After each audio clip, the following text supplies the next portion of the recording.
This podcast is brought to you by the Washington State Department of Health. As we continue to listen, learn, and grow, we are amplifying Black voices and perspectives in an effort to start a new COVID-19 vaccine conversation. We're sharing stories intended to help us navigate this unprecedented time together and to co-create solutions in support of the Black community. Hear these stories at weconsiderwa.org. New on Curiosity Stream.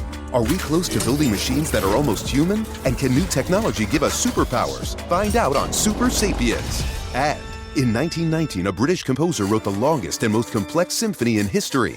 Conductors tried to perform it, but failed, declaring it cursed. Now a group of musicians will attempt the impossible, if they dare, on Curse of the Gothic Symphony. Watch now on Curiosity Stream. Annual plans are $20, just $1.67 a month. Visit curiositystream.com. Hey, this is BJ. Thanks for listening to our show's podcast. If you're a fan of all things geeky, you should check out my other podcast, BJ Shea's Geek Nation. We have new episodes every day, and you can check it out at bjgeeknation.com. Your wages are being garnished. We can stop that now. It's hard enough to pay your bills when things are good, let alone when a big chunk of your take-home pay is gone before you even get your check. I'm bankruptcy attorney Travis Gagne, and I can stop the garnishment and get the creditors off your back immediately, often the same day as our consultation. Both Chapter 7 and 13 provide bankruptcy relief, but choosing the right chapter is crucial. In a free consultation, we can create a plan to get your finances back under your control. The chapter you choose sets the tone for the next chapter of your life. Please contact me today at choosetherightchapter.com. That's choosetherightchapter.com. Let's play Beat Migs. It's time to play the game. Yeah. So everybody scream his name. Beat Migs. Don't be a loser. Whoa. Beat Migs. You're a loser. It is time to beat Migs, and it's time to pump it up from under. That's right. Pump it up. Let's do this. Yeah, let's do it. Get excited about Monday or the start of a new week or, I don't know, something cool. Let's get to our contestant. We've got Adam and Shelton. Adam, are you there? Oh, yeah. Nice. All right, Steve, get out of here. For those playing at home, Adam will have 60 seconds to answer 10 questions. Adam, you can pass all you want, but you will only get 3 guesses per question. Are you ready?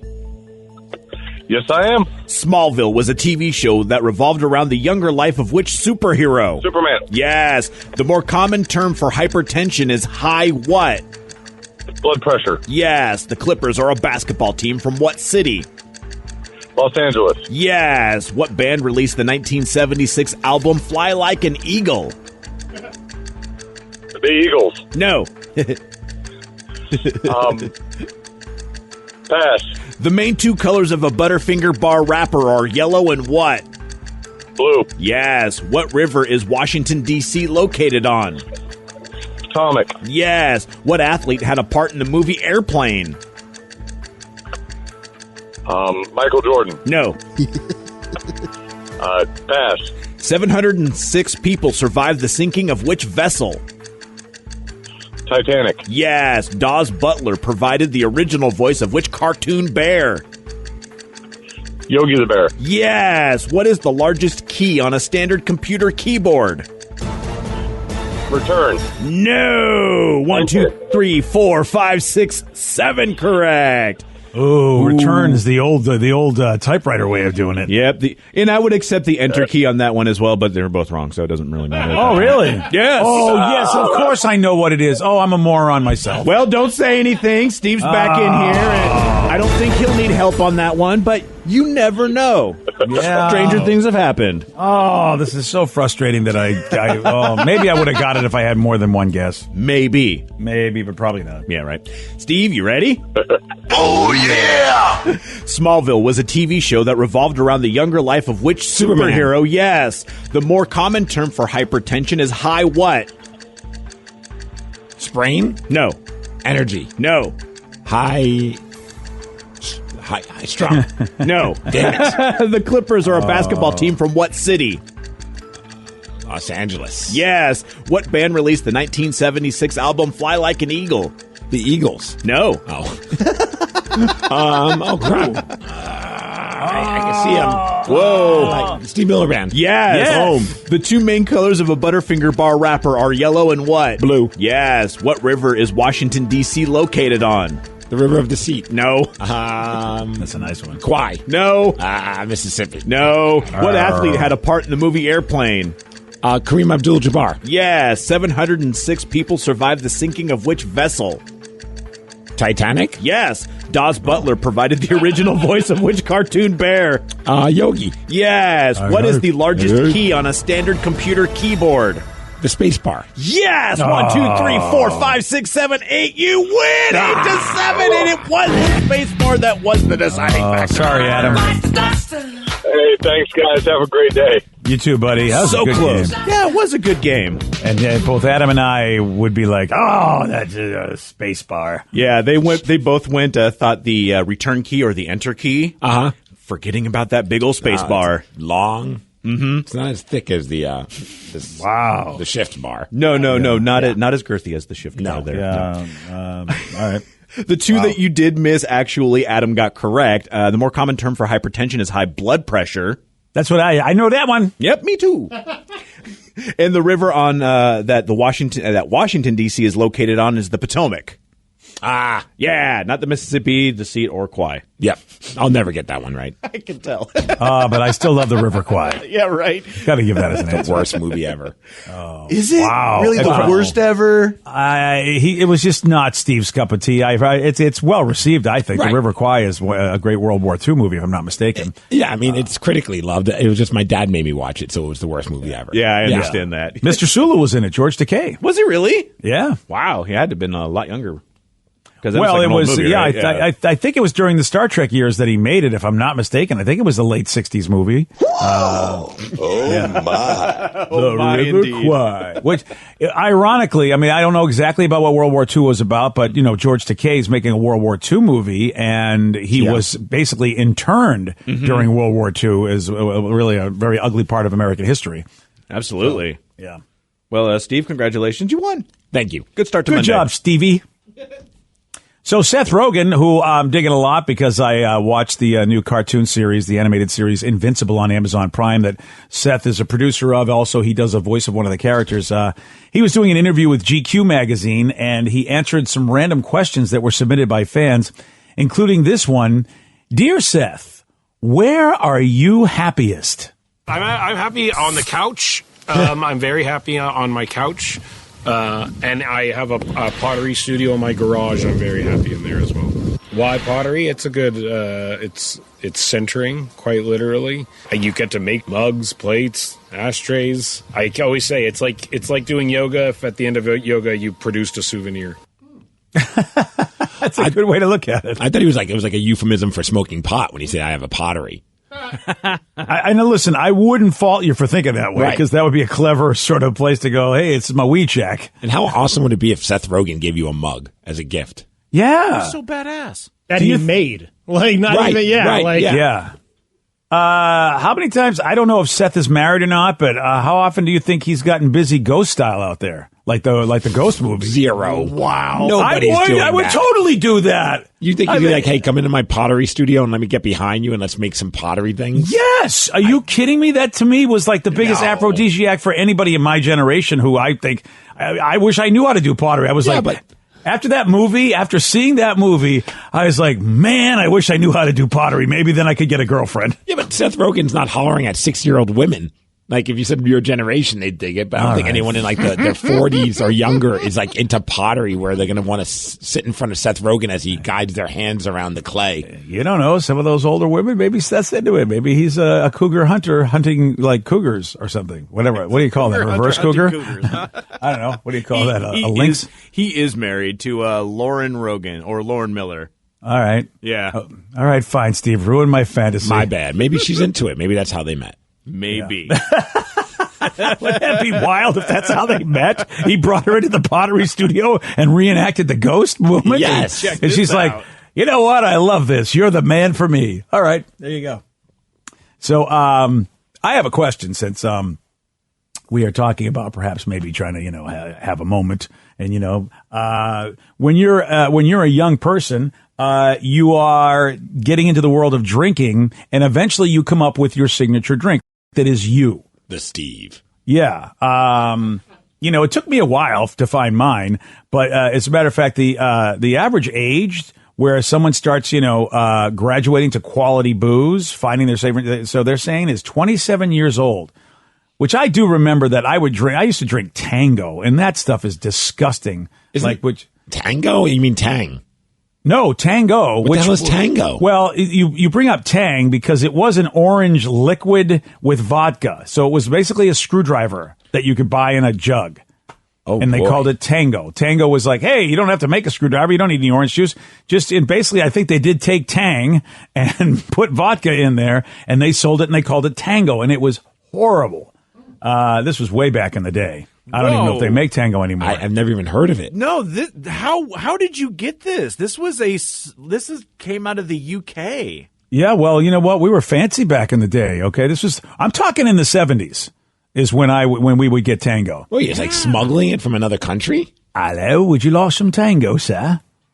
Yeah, I don't know how we got it, but we got it, and it was wow. They say it's like in the same class as like a Mad Dog. Like, remember those drinks? Yes, MD's Mad Dog. Yeah. And so 27 years old is when people say, okay, I need to get a better booze. I need to get better than Ripple or whatever I'm drinking over there. Yeah, you need to get better than that stuff if it's like Mad Dog. And how long did it take you to figure out your drink? It says in this story that it takes them an average of 3 years to find out, okay, this is my drink. This is what I'll always go to. I feel like it changes. Like, I mean, I think there was a point where I was like, everything was just always vodka soda, vodka tonic, anything was just like, a splash of something with vodka, even vodka water. But like recently, it's so rare that I do drink, but if I do, like, I actually enjoy I like tequila now. And I used to hate tequila. Ooh, yeah, tequila used to make you angry. Very. And now you used to have bad tequila. That's the problem. I was angry because I was drinking terrible tequila. Again, the idea when you graduate to quality booze, right, you may have less horrible after effects. Yeah, absolutely. Like when I started drinking better tequila, I was like, wow, I actually feel good, and I'm a happy drunk with this. Yeah, I will drink rum by itself if it's a really, really good quality rum because, it's almost a sin to ruin it by throwing a soda in there, which is what, of course, my signature drink is rum and Coke or rum and Diet Coke. Yeah, right. But really, I wanted to graduate and be better than that every once in a while with some of my fancier friends that know what they're doing. Although a good whiskey, now a good whiskey is a drink I graduated to.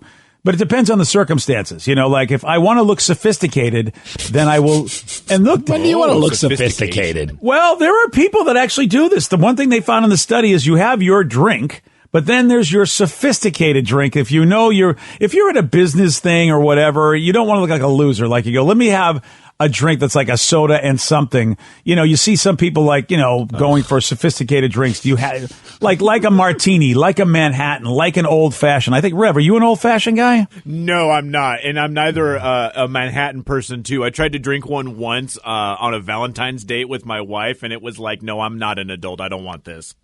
Yeah, if I'm in like a sophisticated thing where I need to show off, I'll get a Four Loko like most people. Hell of course, yeah. Well, duh. Right. That's just the classiest drink you could possibly get. One texter says I'm 28, and as of 3 months ago, my go-to, Long Island's. That's not a bad call.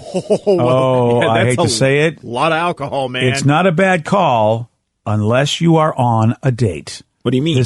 This study says that it is the worst drink to order if you're on a date because people will have a bad impression of you, a Long Island iced tea. If I'm on a date, I don't understand why, but this is just what the story If someone ordered that and I'm on a date, I'm like, oh, this person likes to party. Yeah. That's a good impression. Well, again, tonight's going to be fun. If you're a dude, sure, you may not mind it if she orders that because you're going to have a good time. But if you order that, it's probably maybe she's going to go like, okay, this guy's just a partying loser. I don't want to be with this guy. At least that's, again, 22% of the people said, yeah, this would be, I'd have a bad impression of you if you ordered a Long Island. Now, if you're just sitting there pounding Long Islands, then yeah, you're going to have a bad time because after like two of them, like the wheels just fall off. Or the best time ever. I don't know. Well, right. Just won't remember. It might not be memorable, but it's going to be a good time. Right. Well, you can understand. Rev just said, well, if you have two of them, well, that's the thing. When they see the first one come, then they're like, oh my God, where's this going to go? Are they going to order? So the whole date is like, will number two show up or will they know to stop with number one?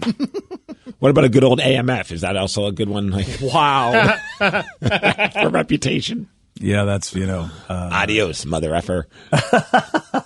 Or is it the garbage can one?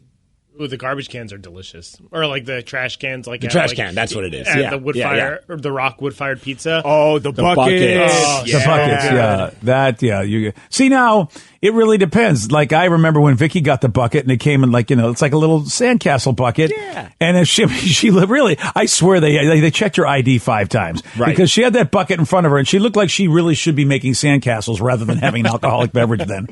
BJ and Migs, mornings on The Rock, 99.9 KISW. This podcast is brought to you by the Washington State Department of Health. As we continue to listen, learn, and grow, we are amplifying Black voices and perspectives in an effort to start a new COVID-19 vaccine conversation. We're sharing stories intended to help us navigate this unprecedented time together and to co-create solutions in support of the Black community. Hear these stories at weconsiderwa.org. Want to create a lifetime of memories this spring? Do you remember the joy of jumping as a child? If only there was a way your own kids could experience that same joy safely. Spring Free Trampoline has been engineered to eliminate 90% of product-related injuries. The Spring Free design boasts no springs and a flexible enclosure and proudly offers a 10-year warranty. That's peace of mind. Lock in your ultimate backyard safe space before summer arrives. Visit springfreetrampoline.com. $20 million, $19 million, $6 million. These are all awards recovered for clients of Phillips Law Firm. To win big, you have to fight big. And Phillips Law has been fighting the too-big-to-fail insurance industry for decades. Not every case will have a multi-million-dollar outcome, but Phillips Law will fight just as hard to recover the outcome you deserve. If you or a loved one has been injured in a car accident or on the job, call or click today at 1-800-JUSTICE or visit justiceforyou.com. New on Curiosity Stream. With superior armies comes superior weapons. How has innovation mechanized the battlefield? From bullets to battleships and everything in between. It's machinery of warfare. Plus, from the gross to the gourmet. See how that in-flight meal lands on your tray table. On secrets of your airline food. It's all on Curiosity Stream. Annual plans are $20, just $1.67 a month. Visit curiositystream.com.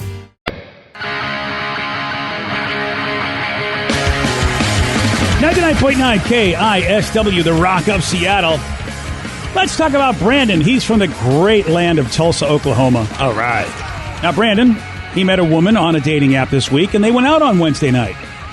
But as they were driving off, a cop tried to pull them over, and Brandon was like, "Yeah, I feel a need for speed." Is that what he said? Wow. Oh, and that first date turned into a high-speed police chase, Steve. And it only ended after Brandon blew through some of the stop signs and decided to finally pull over. He's like, all right, maybe I should stop. Well, that's what she gets for not using their typical dating apps, and she went with plentyoffelons.com. Plenty of Felons is a great site, Steve. Yeah, this guy had an outstanding warrant for 5 traffic and drug cases. And, City folks just don't get it. Just don't get it. Yeah, I don't know how this happens. Looks like he's going to face more charges too. I guess you're not supposed to elude police officers and go on high-speed chases. All right, Vicky, you're on a date. And somebody, all of a sudden, you're driving, and the cops show up, and he's like, "Oh crap!" and he just guns it. How do you react? Oh, this is when I'm going to exercise an attempt to jump out of a moving car. Oh, so it wouldn't get you going, get you excited, ooh, this is a bad boy. No, I'm going to die, so I might as well get out of this. Yeah. I feel like that would be more Sarah. She likes the felons. Yeah. Yeah, I got a feeling that if I was riding passenger and I was on a date and the person I'm with all of a sudden like back in the single days and she just starts gunning it because the cop's behind her, I'd be like, I don't know what's about to happen, but I'm in. Let's see. Really? Goes, yeah. Oh, I'm terrified. I'd be terrified too, but I think I'd be in a weird part of my brain would be like, this is awesome. I'm going to be so angry at her because she has just ruined one of my best favorite pants. Because I'm going to soil the hell out of myself. Oh, yeah. I'm on a high-speed chase? Blowing through stop signs? Yeah. No, you're right. I'd probably have an accident, too. But it would still, at some point, I would think this is awesome. Until it stopped being awesome. Now, the good news for the date was that she was let go because she had the perfect excuse. She's like, I did not know he was wanted. I just met him. Yeah. Again, if you're on Plenty of Felons, I mean, you have to know that sometimes those people might... God, that sucks, man. And if you're a person, what do you think about yourself that this is who you pick? you got to really wonder, like, man, this is who I swiped right on this one. It's a first date. I doubt he put on there, like, I have 7 warrants for my arrest. I like to engage in high-speed chases with the cops. I'm definitely going to, you know what? I'm doubting myself, Steve. I'm going to let my friends pick out the people because obviously I do not know how to pick out That's somebody. the whole point of the first date. You get to learn about someone. Oh, you do? Learned. Yeah. That's called, I've heard of speed dating, but come on. Hey. I get it. Yeah. That's Thank nice. you. Thank you. Good night, everybody. It's the lukewarm topic of the day. So this couple's first date ends in a police chase and an arrest. But, man, I mean, you know what? That may not be the craziest date that's ever been had. Maybe you've been on an even crazier date, or at least one that's equally crazy. We'd like to hear about those nutso dates you've been on. 206-421-ROCK. Text us at 77999. What was the craziest date that you've ever been on? So it says when I went on my second date with the guy, he told the exact same stories, pretty much word for word, that he shared on the first date. Ooh. It was weird. Man. I'd almost finish his sentences and be like, my gosh, like we're meant to be. Listen, as you get older in life, I can understand how you might start telling the same stories to people because you forgot you did. But if you're a first date guy and you're young, how does that happen? Yeah, you got to kind of remember what you went to. I mean, unless you go on so many dates that you lose track of who you're dating. Oh, you got to keep a book then. You A book? Yeah, well, I would. If I was lucky enough to have had a lot of women that I dated, which I wasn't, I would have had a book. Because I wouldn't want to make those mistakes. Yeah? You know, I'd want to remember, like, what did I say about Mary? What was she wearing? What did I like about her? Because you're meeting so many people if you're lucky enough to, not me. So are you going to pull out the book? Let me check and see if I shared this story with you before. Yeah, before that date, I sure would. You know how I am with my clothes and how I'm anal retentive with everything. That's very true. If I was juggling even if I had 2 women at once, which I never did date 2 women at once, I think I would have done that. Because the last thing I want to do is F up by regaling something or making her think we shared an experience, but it was with the other girl I was dating. I'd have to keep a book. You know what I mean? Wouldn't that be embarrassing? Dude, when we went to that pumpkin patch and, and she's like, what are you talking about? Oh, damn. You know what I mean? That's embarrassing. I've been on many dates that were duds, but the one that I always remember, I was 20, so 11 years ago. I went out with this guy. He was very insistent, like, come on, let's go out. I'm like, fine, okay, I'll go out with you. And he said a lot of weird stuff during the date, but my favorite was he said something and he had to prove that he was not a racist. And by doing so, he's like, but I've slept with women of all kinds of races. And he's like, I've slept with Brazilians. I've slept with these types of women. And he goes on, he lists like a bunch of different ethnicities. I'm like, okay, good for you. That's just like a recycling of the old bit, my best friend is a blank. Right. And I'm just like, cool, you're telling me about all your conquests. This does not make me want you anymore. At any point, they say he's the least racist person in the room. Something along those lines. That's when you know you're really not a racist, when you make a statement like that. And I'm like, okay, this guy. But I was trying to be nice enough because he was the one that drove. So I'm like, I don't want to walk back. So we finally are driving back, and on the ride back, he then says, because I had just started working here, he's like, so you're not allowed to talk about me on the radio, because if you do, I'm going to have my sister beat you up. Oh, how about this? Nice. Love this guy. So come at me, bro. Yeah. Or sis. So get ready, Vicky. Dude, how crazy would it be if today we get a group text we have a group text from everyone on the show, and Vicky shows us a picture of her with a black guy, and she's like, that girl showed up. She showed to up the station and was waiting for me. Yeah, I talked about him, and it's like Fight Club. I wasn't supposed to. Yeah. Come at me. Yeah. Come at me, bro. I love how he says, I'm still not going to hit a girl. I will get another girl to hit you instead. Right. I love that. I mean, he's got some sort of sense of chivalry, I guess. But he was like, if we're going to be dating, you can't. And I'm like, what makes you think we're going to be dating? Let's go to Patrick in Port Ludlow. Patrick, you are on the rock. Could have been the one. Right. I know, Vicky. Good morning, everyone. Hey. Good morning, Patrick. So how about you? What was the craziest date that you've ever been on?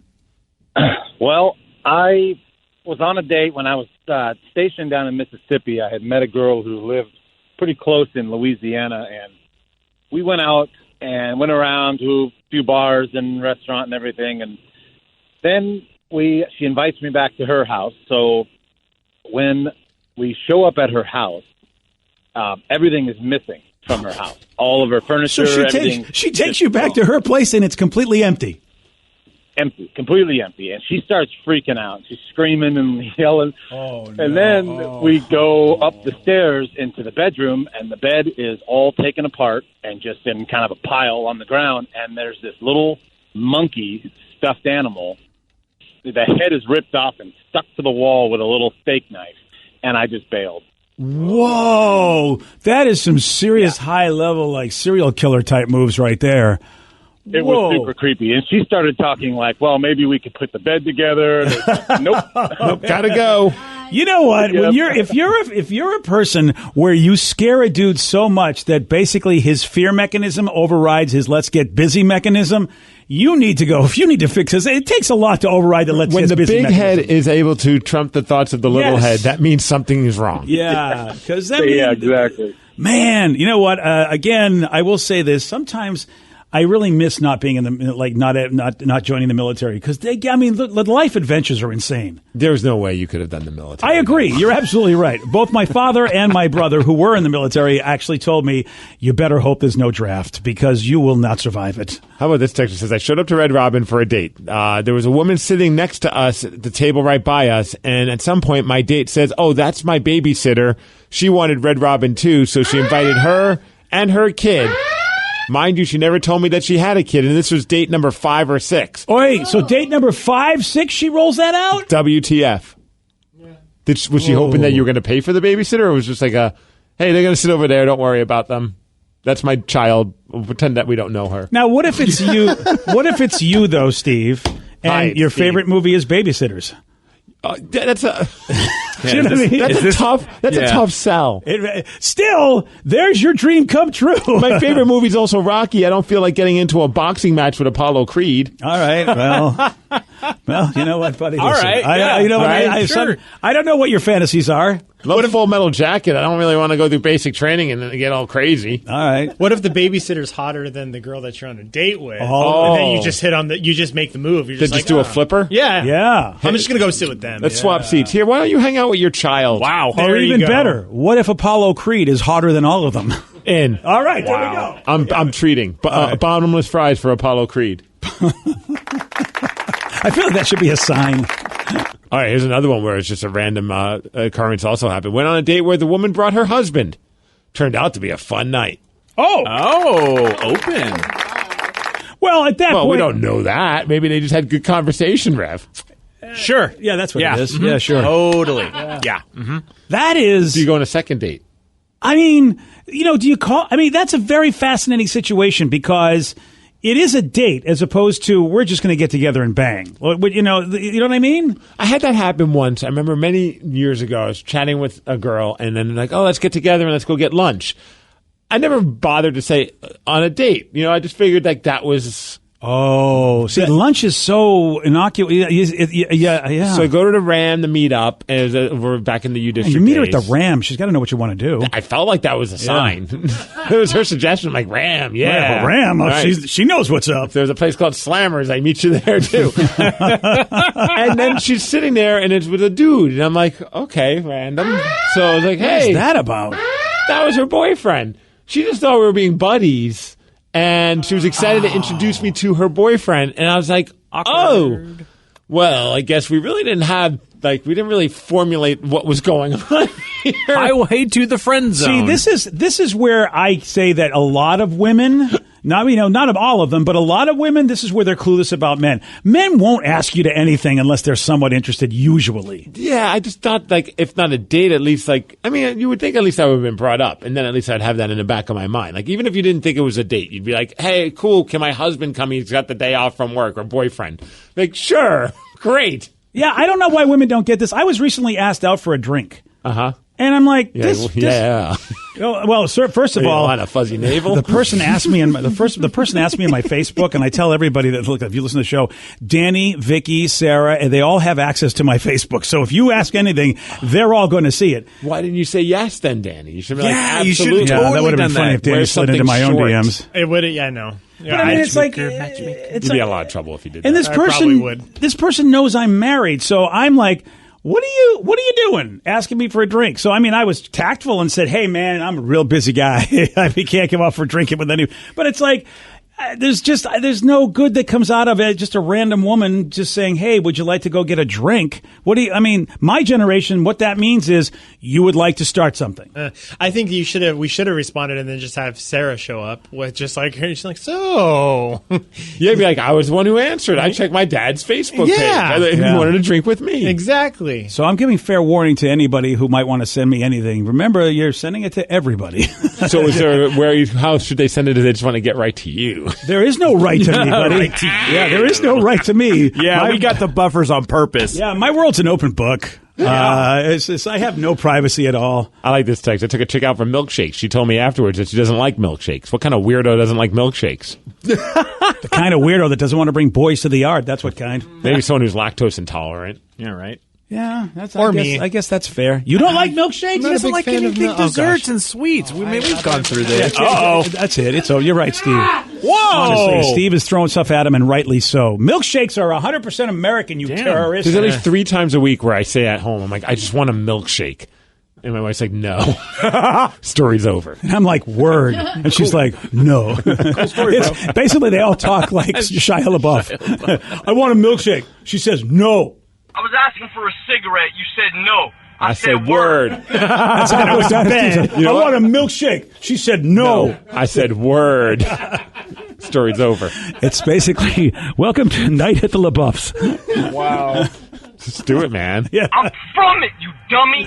I wouldn't call my wife a dummy. Why did she give you a milkshake after that when she found out you're from it? Just do it. I know. I mean, I think you're really being clear. Make your dreams come true. And dreams Just in this case do it. are milkshakes.